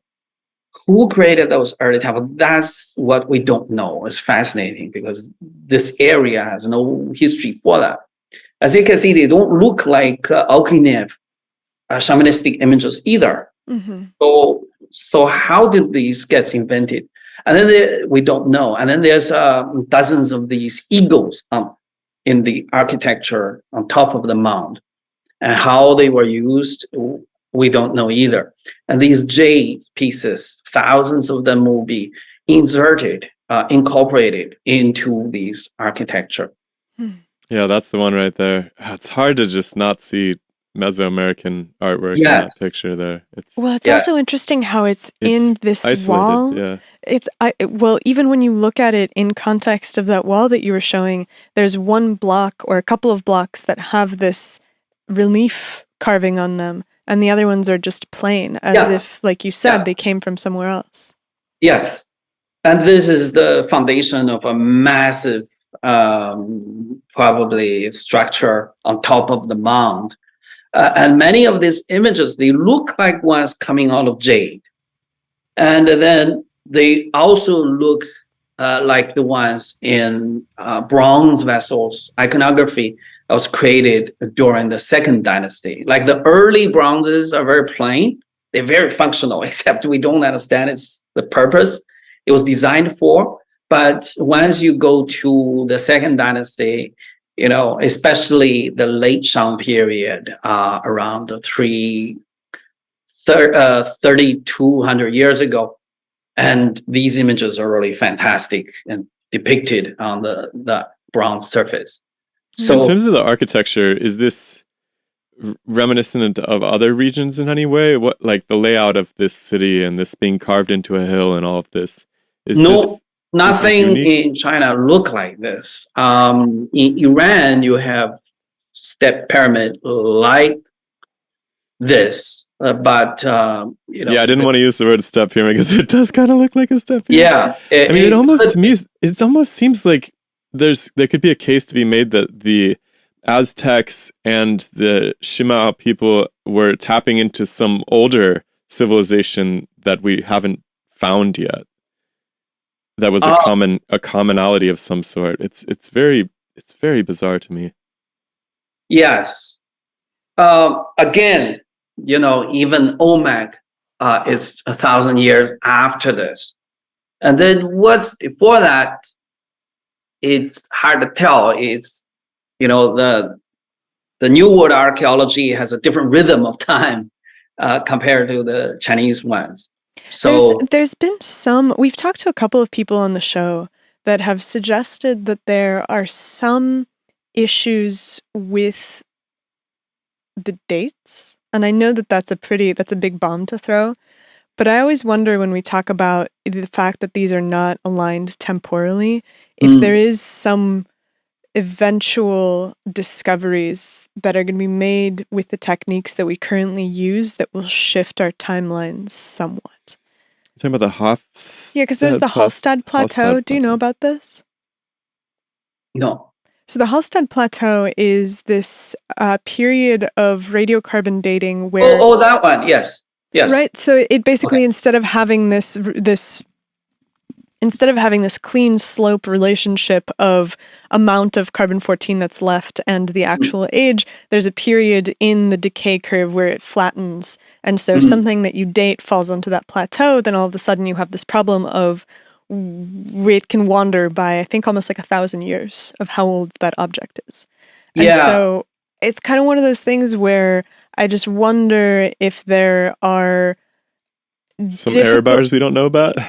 It seems entirely plausible that there's some error bars that we don't know about. And so whenever we ever talk about timing, I always have in the back of my mind where I'm like, well, timelines do shift. Yes. Indeed, in Chinese archaeology, there is a major chronological shift over the last decade. Like something like this would be considered like 2600 BC. And then the more recent precise dating bring everything down a little bit. So kind of shaved off 200-300 years from the radiocarbon dating of the 80s and 90s. But it basically bring this into the moment of the first dynasty emerge. But since everything else, every space has been taken, it's hard to accommodate a change of that scale. You know what I mean? It's like every century after this to like the Olmec era, every century somebody has been some culture has been accounted for. Mm-hmm. If we have to collapse time, we need to construct a new narrative of how things align with each other. Yeah, I'm not so sure about the collapsed. I mean, maybe I don't know so much about that, but the idea, like that piece that you're showing on the screen right now is clearly, it seems like it's taken from somewhere else and stuck into this wall. And you saw that with the really Mesoamerican looking one as well. Yes. And it just seems to me like, where is that? It just seems, yeah. It just seems to me like these people are pointing at something, and maybe the entire Mesoamerican aesthetic was built from a found piece too, or a distant memory of some city that but none of us are. We're talking about like a millennium of time. But we just talked about a millennium of time at the beginning of this talk, where these the seals. The seals, right? So this is a thing that happens. The jade also, right? Like the form of the use of the jade may have changed. It lost its iconography, but the basic object remained in place somehow. That is very tantalizing. I don't know. I'm losing my mind over this because it's just it's so American looking. It's so Mexican looking. It's crazy. Yes. And here on the lower left corner, you can see a tiger or something like that upside down. Because they are indeed out of sequence. Yeah. That's from somewhere else. That's but what kind of a temple it was is really hard to tell. Let me show you the rest of the images. Mm. Well, like I always think about, some of the most trafficked temples in ancient Greece have like one column left, right? Because people took all the pieces to make their new temples or to make their new cities. It's just a very common thing that I think archaeology has a rough time with, because cities they don't just get abandoned, they get abandoned and then pillaged for all of their useful materials, which is probably all of the beautiful stonework. Like the nicest stone is going to be on top if you want to rework that. All of the metal, it's all going to get carted off and used for something else. And I think that makes just hard archaeology, making a story just from these archaeological remains, very difficult, because that's such a small piece of what was. Yes, except in this area, there's nothing before and not much after. That's the problem. In the Central Plains, you see recycling and things like that. It can gradually decipher, which come from where. And in this area, it's like a bright star emerged and then disappeared. We don't know, from which origin it could adopt this, except jade. The jade has this iconography across China. Can I ask you a really crazy, ridiculous question? Yeah, sure. Is it is it laughed away that the Mesoamericans could have had some seafaring component that could have gotten pieces, relics, iconography from the East and brought it back to Mesoamerica? Is it just because there's no genetic evidence for that? Is it because the navigation seems completely impossible? I think the classical period is too late. Well, but they could have retrieved these artifacts from mainland, from somewhere in the East, and brought them back. When? The artifacts must have been in China for thousands of years. So the model was like a dead civilization in China that had this common ancestor aesthetic, right? Could that have been somehow taken? Okay, so the model I think that you're proposing is that there is some kind of larger civilization that Shimao is taking its building blocks from, that everybody is kind of pillaging, and some group goes to Mesoamerica with that iconography, and then it just kind of like kicks around for 1,000 years before it becomes the favorite iconography of the Mayan Empire. They wouldn't have necessarily had to take it at the time of that civilization's rise. They could have taken it later. Oh, yeah, I guess that's possible, right? Because, you can go to the Acropolis and you can buy like a little Acropolis figurine. Yeah. Maybe it would just be some storied ancient civilization of some sort that was like the gods, the people of the gods, the chosen ones, the old people, something like that. That's an interesting idea. I guess the way I see it is that when you talk to people about the East, let's say Asian to Mesoamerican connections, they'll say, well, there's no genetic evidence for that, which is fair enough.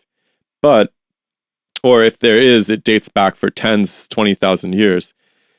But the transmission of aesthetics doesn't necessarily have to mean people were reproducing, right? Yeah. I don't know. I'm just having a hard time believing that people are just licking toads and seeing the exact same artwork. It's just it might be true. It's very hard for me to believe, you know. I probably just don't have enough experience licking toads. I need to. No. I'm not drawing that exact connection because there's a lot more going on. Let me show you where the toad. Yeah, that's the toad. So these are some of the earliest metal pieces that's dating to this era. Okay, so this is from there's two cities, Shimao in the north, Taosi in the south, in the basin.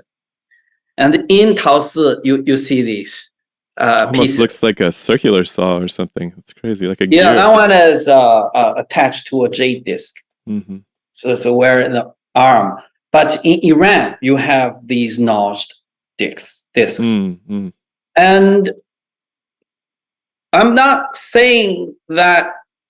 Yeah, I think this is pretty much it.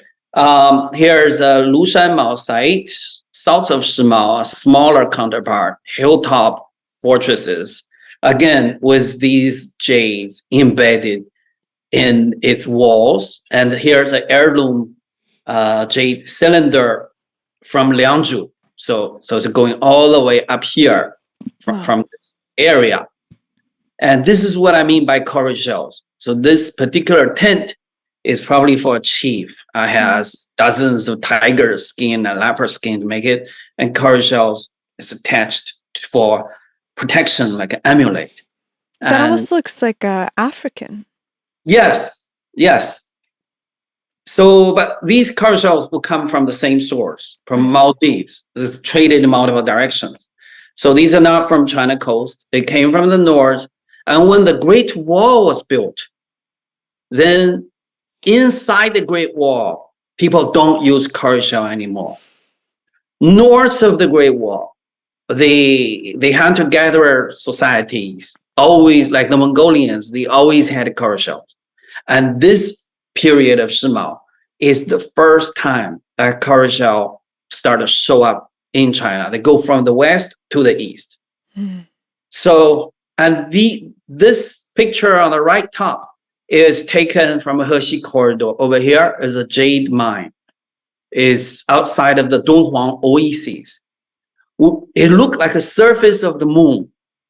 But even such distant places has been prospected 4,000 years ago. So this is the great period of exploration, you know.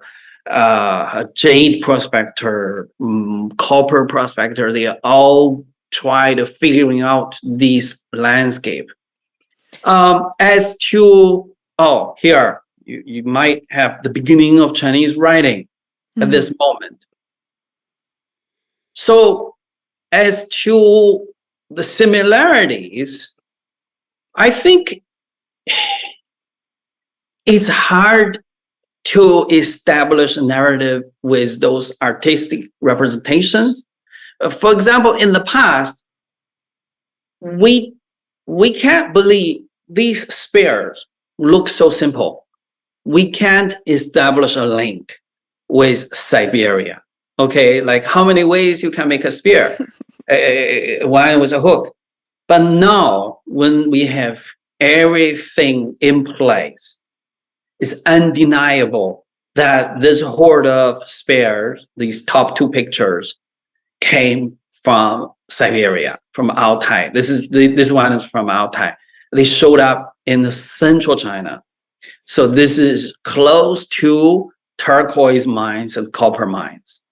And this is also the area where these double loop amphora reached in its distribution. It goes all the way from the upper Yellow River, eastern Tibetan Plateau, to middle Yangtze. So what I think in your case is, let's see, let's stop share. Did I stop share already? Yep. Okay. Now it's back. Okay. Stop share. There you go. Okay. What I think in your case, in terms of trans-Pacific connections, would be we should look at configuration of evidence. So not a single line of evidence, but multiple lines of evidence that has certain configuration. Okay, so this is almost like the difference between vocabulary versus grammar. You know, vocabulary, you can go by accents like mama or papa. You don't have to have a single link. But it is very important to have a configuration of multiple lines of evidence to establish when and where this took place. Yeah, it's almost impossible to even imagine a hypothesis otherwise. Like I'm having a hard time just even if I let myself go and try to just fill in the gaps with my wildest imagination for what could have happened, you know, abandoning all evidence, it's very hard to come up with something that makes sense, which is why it's so troubling to me. It's like... But there does seem to be ample evidence for these shamanistic, artistic cultures that were making lots of stuff. And that's, I think, what's most interesting here, which is that ancient history tends to be, in my interpretation, a story of very simple people eventually coming together to create more and more complex cultures. And then you have, you know, the gradual rise of everything that we come to know as civilization.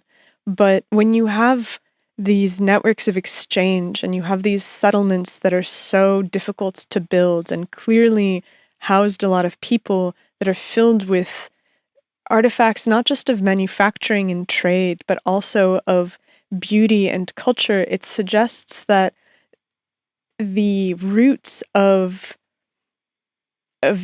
modernity are much deeper than we tend to think of them.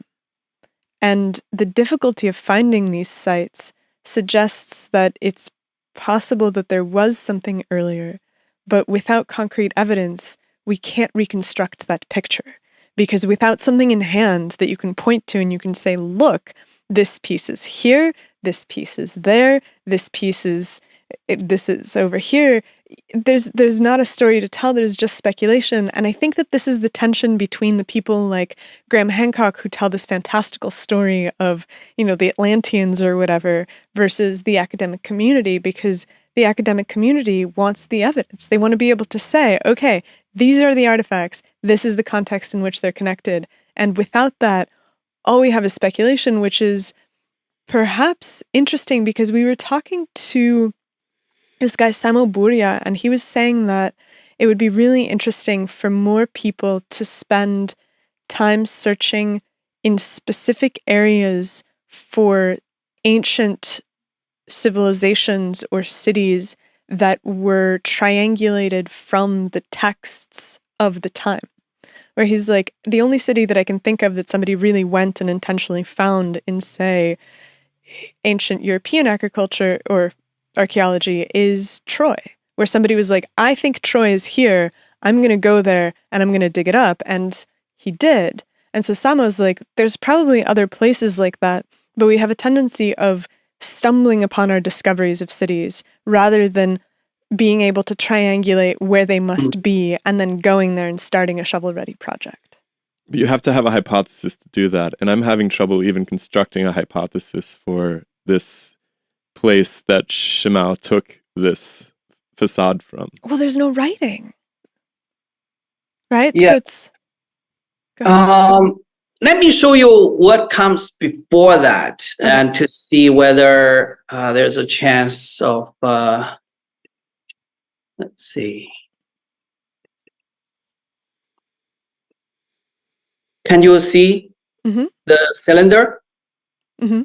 Yes. So this is a Luangzhu. And here's a core area in Shanghai area, Lower Yangtze.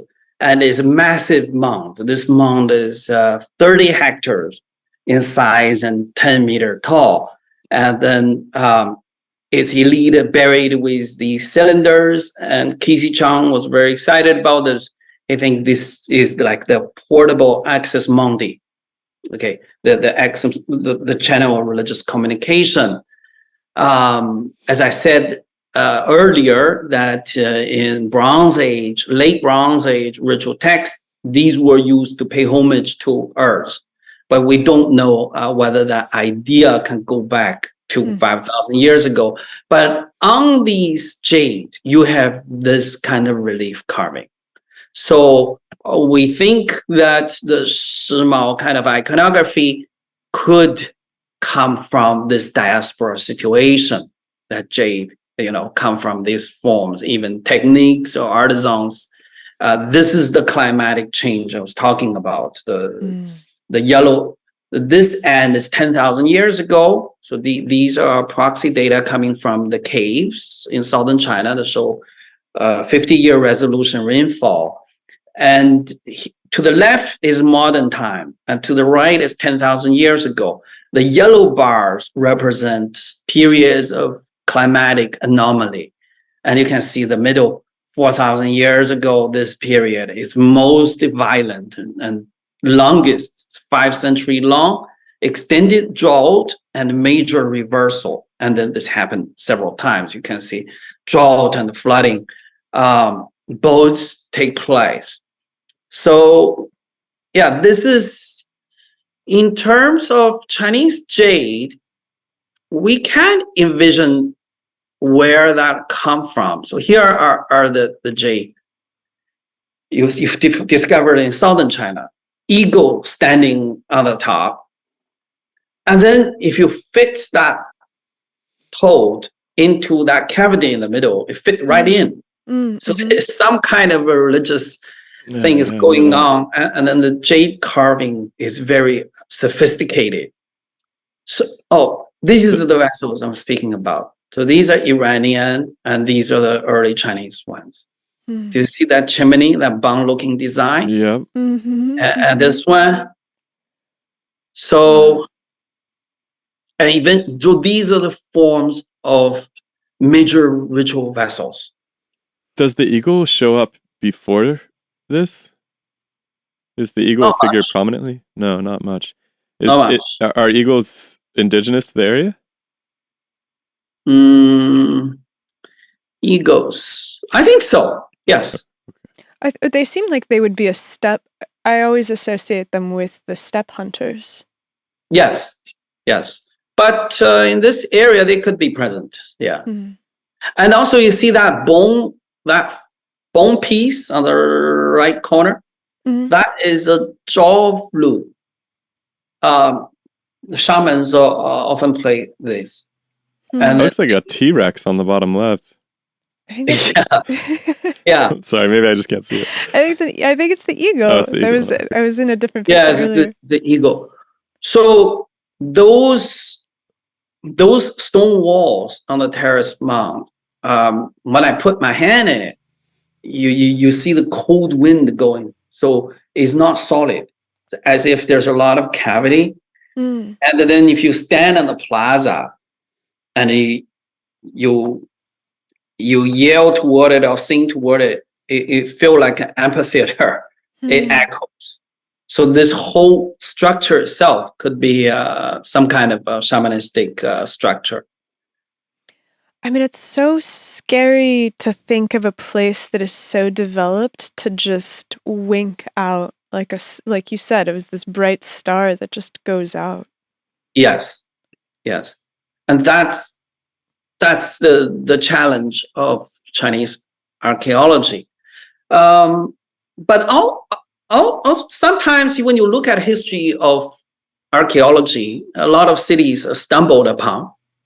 But as I said earlier, all the major discoveries now, the site has handed out calling cards 100 years ago, often in the forms of jade, like jade pits. Like Sanxingdui was like that, the ones with bronze huge bronze mass with eyes sticking out. And Luangzhu was like that. So it's very difficult for these massive cities to remain invisible. Even the archaeologists miss them. The farmers would dig into them, and the jade would come out of it. So often, because it's just by sheer scale, it's very difficult for them to remain untouched, given today's scale of earth-moving construction like that. Yeah, what is the future of Chinese archaeology? Are there hypothesis-driven efforts, or is it mostly just wait for the farmers to stumble across something? What's what's going on over there right now? It's a very interesting and unusual moment in Chinese archaeology today. In the past, it often kind of remained on the margin of state affairs. For example, during Cultural Revolution, historians, all the people in humanities and social sciences are somewhat entangled in it, sometimes in a negative way. They later, their discipline kind of paid the price for it. For example, the discipline of history had a lot of effort or invested in proving Marxist doctrines, like peasant revolution and matrilineal society and things like that. But in general, archaeologists stayed away from politics. But currently, the national leader he's very, very interested in archaeology. And that would kind of come as the kind of double-edged sword. That is, you get a lot of attention, a lot of investment, and huge funding for archaeological research. But on the other hand, idea is not as diverse anymore because it became part of a state agenda. So I think you have a situation this unusual attention to archaeology that could come with string attached. For example, the Polybaro had 2 workshops on the origin of Chinese civilization already.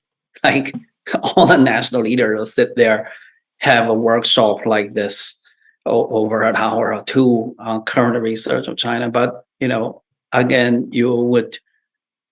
your research somehow fit with a scheme. The scheme is a unity of diversity of Chinese civilization.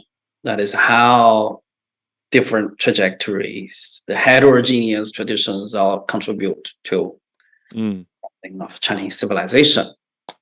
So it's like almost if you, maybe take the narrative with a grain of salt, but look at the evidence. It seems good that the state would be putting a lot of money into archaeology because at least you have the generation of new evidence or the unearthing of new evidence, and then maybe the rest of the world can negotiate the narrative that is constrained within it. Yes, that's a positive way to look at it. Yeah, and most archaeologists are taking advantage of this time to generate excellent research with fundings we cannot imagine here in North America. But on the other hand, some of the interpretations look, again, very dogmatic. So we're not very pleased with that. But again, nobody prevented us from offering our own views. So I'm generally happy with this situation, despite the lack of overall attention to the well-being of the society. Do you have more anomaly in that case? Do you have more trips planned for fieldwork? Yes, I'm going there later in August. Yes. What do you plan to work on? I'm very interested in this idea of the Odyssey of the Great Flood Controller because the scope of this journey, you can just think about it as a feather serpent, where he was disposed from his city, I think it's Tula, and then he traveled around. And in many of these post-classical Mayan cities, the lords of these city-states declare themselves as the children of the feather serpent, where he visited. And then many cities were built in the image of his original capital. So that's the Chinese, very similar to Chinese story. So I suspect this great flood control story was some kind of a religious movement or emerging religious network designed to collect and systematize and perform the landscape. So you basically chant the landscape, you reenact to the ritual tour to harness the powers of the landscape in order to counter the violence coming out of the landscape due to the climatic change. So basically, the climatic change unleashed the extraordinary destruction to Neolithic societies that's already very familiar with routines. And all those routines were destructed by this very violent landscape. And this is the period when suddenly new ritual centers emerge, like Shimao and Taosi. And then they have their jade forms, like that jade blaze that you see at Shimao. And this develop a religious tradition that also has political implications. Okay, so that is, these landscapes are performable, are controllable. And then at this era, I suspect there's no bureaucracy. The aim of accumulating that knowledge is in order to ritually perform it, to engage with it. And all the pilgrimage activities take place at where the rivers cut through the mountains. So that's the place of religious efficacy. They will say, this place called Dragon Gate, the great flood controller cut it himself. Across China, there are sacred places like this. Many has been later appropriated, like the famous Dragon Gate. It became a place of Buddhism. You see this carving right behind me, this rubbing, that's a rubbing from a royal pilgrimage to these grottos carved on the cliff of the Dragon Gate. But why? Well, because these places are already sacred. It's connected with the flood control. So you basically see different religions riding over these places. This is like Jerusalem. So when you look at the deep layer, is the flood controller's journey is the one that defines the framework of Chinese civilization. And everything is coming from it. And then in the 19th century, in the beginning of 20th century, modern scholars rejected that narrative. It's just like European historians rejected Choi. And they say that narrative was created by the warring states, kings, right before the rise of the empire to justify a unified China. Okay. But now more and more evidence shows China 4,000 years ago is a period of extraordinary change. and a period of emergence of extraordinary religious network. So that means we have to revisit these stories and think about these stories in a big scope. So what I've been doing over the last few years is to trace these sacred sites, especially at places where river cuts through the mountains, and to look at connectivity. I think much of this old inspiration to research like Timbuktu work on Cahokia, its connection with Mesoamerican civilizations and its connection with environmental changes. So my generation of scholars of Michigan Connection are thinking of the interface between nature and culture. I love that. That's So, beautiful. that's something I'm very interested in, this deep layer. And related to that is the work of Grenet. He was the student of great sinologist Shawan in the 1910s, and also great sociologist Durkheim. So Grenet is the student of both. And he's also a good friend with Marcel Mauss. Mauss is the great anthropologist. He's a nephew of Durkheim.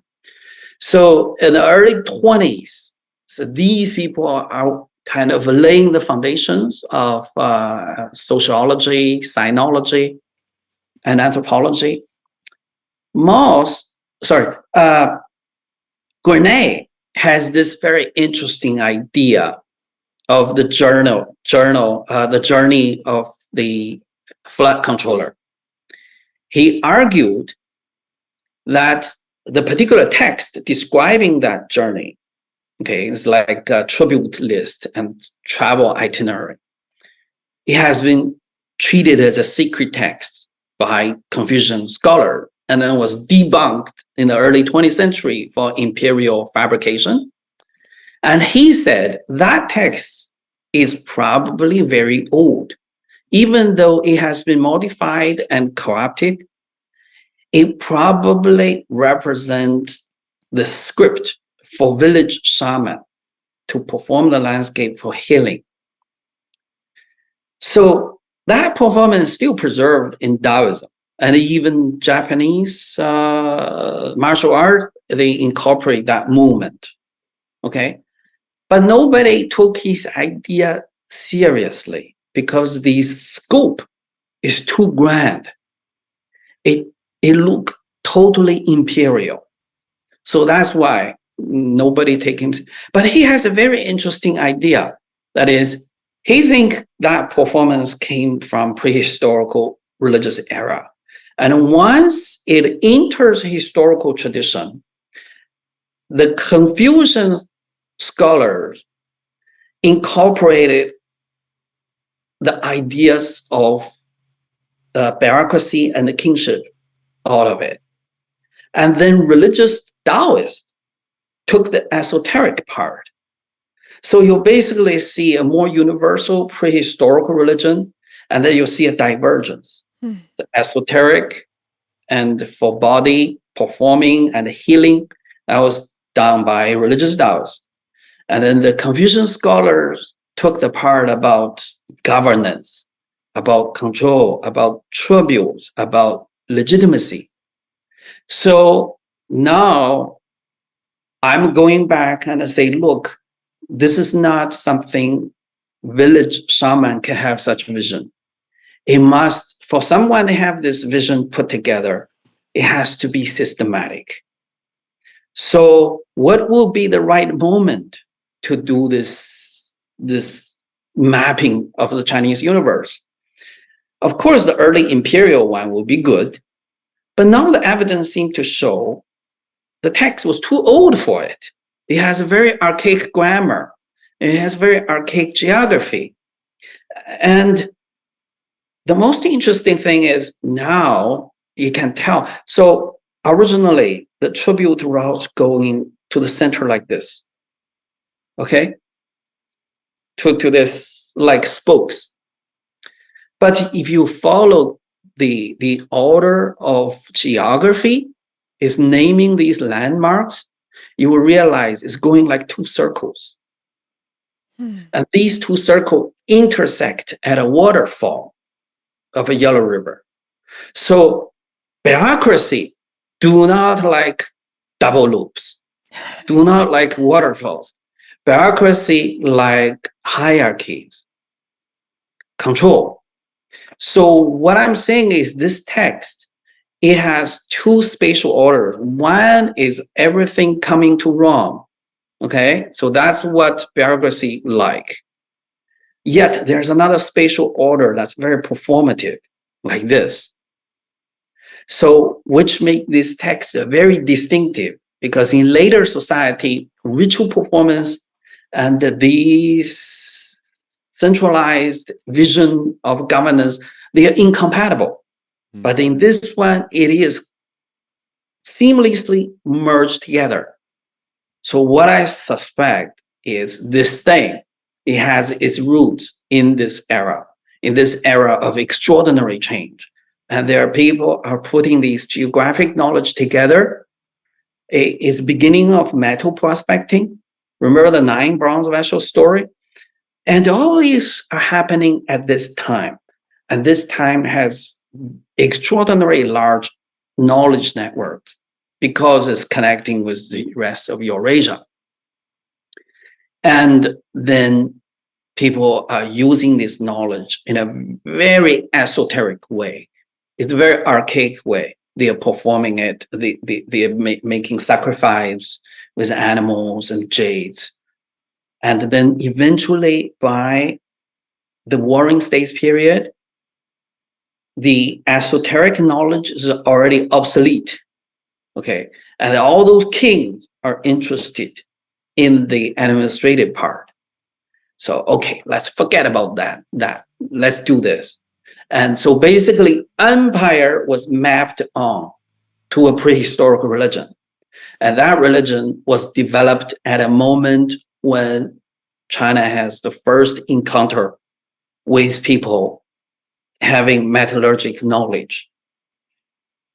Because if you're familiar with Neolithic society mentality, you don't see the mountains through the lens of copper mines. You know, you see these landscapes through the eyes of jade, animals. So that change to Bronze Age, it requires a new mindset. You see certain areas being rich in copper and you want to control those areas. So the whole configuration of political landscape, economic landscape is all changed with the arrival of this new metal. And also, if you're familiar with a Neolithic mentality, you know, the lacquer is very thin, very shiny. Pottery, the best pottery look just like lacquer, very thin, very shiny. But none of them are fire resistant. If you fire these lacquer, they would crumble. And then the thin pottery, if you put something hot in it, it will shatter. But once you make bronze out of it, it's like an urban spectacle because it's shiny. It's created with a fluid, you know, from the mountain, copper ore, you melt it. The entire Neolithic mind is shattered, challenged by this. And it makes sound you have never heard before. And it's heat resistant. And it even grow patina like turquoise, which was very popular at this time. So the whole thing is almost like alive. And even you break it, you can melt it down and recast it. To Neolithic people, these are all like magic. So this is the kind of thing I try to research, is how do we capture this magical moment where the psychedelics is almost like a catalyst to develop a new vision of civilization. So those substances is only one part of thing, and metallurgy is another one. Cattle became the prime for animal sacrifice, and also shoulder blades of cattle became used for oracle bone. This is the same time. Neolithic Chinese people don't do that. So every component of Bronze Age Chinese civilization come from this moment. And this moment, is like making a new word making and place making, and also senses is all coming together. So we have to capture its magic. Yeah, it kind of sounds like Silicon Valley or something like that. It's like that, yes. Because like Berkeley years is ago, kind of, yes. that area is known for psychedelics and all of these crazy new ideas and everything. And yes, it's not too yes. bad. I heard that Jobs, he liked the acid. Of perfection, come from his visions. But I think that this kind of big picture perspective is necessary to be able to really say something about the human condition, because we have this tendency of looking at things in isolation, but the relationship to the landscape as it changes when you realize that what you can do with the landscape is different, and the way that ideas stick in the mind, and the application of that culture downstream of people's ardent adoption of it are all features that have conspired to create the world that we live in today. And I feel like we can't understand the modern moment without understanding the ways in which we have traversed this kind of terrain in the past. Yes. Because all the same problems are here again, and we look into the past and we're like, they didn't make it through that. That's weird. I'm sure we will, though. And so having a better sense of why it was they didn't make it through it, I think, is maybe the most urgent and pressing question for our time, because it really does seem to bear very strongly on our ability to make it through our own moment of terrible climate change and cultural shift and geopolitical wrangling and everything else. And so bureaucracy too. I mean, there's so much that's left here. I hope that you'll come back and tell us about the development of your research and what you find in August when you go, because these are questions that we spend a lot of time thinking about, and clearly you do as well. Yes. Thank you. It was really wonderful. Yeah, I gotta say I have more questions than when I started, which is actually really good. So I will be reading in the coming months and year, and I hope that we can talk to you again down the road. Sure. It'd be fantastic. Sure. Thank you. It has been a great pleasure talking to you. Your questions are really insightful. Thank you so much. All right, Lehman. Have a great rest of your day, sir. Thank you. You too. Yes. Thank you.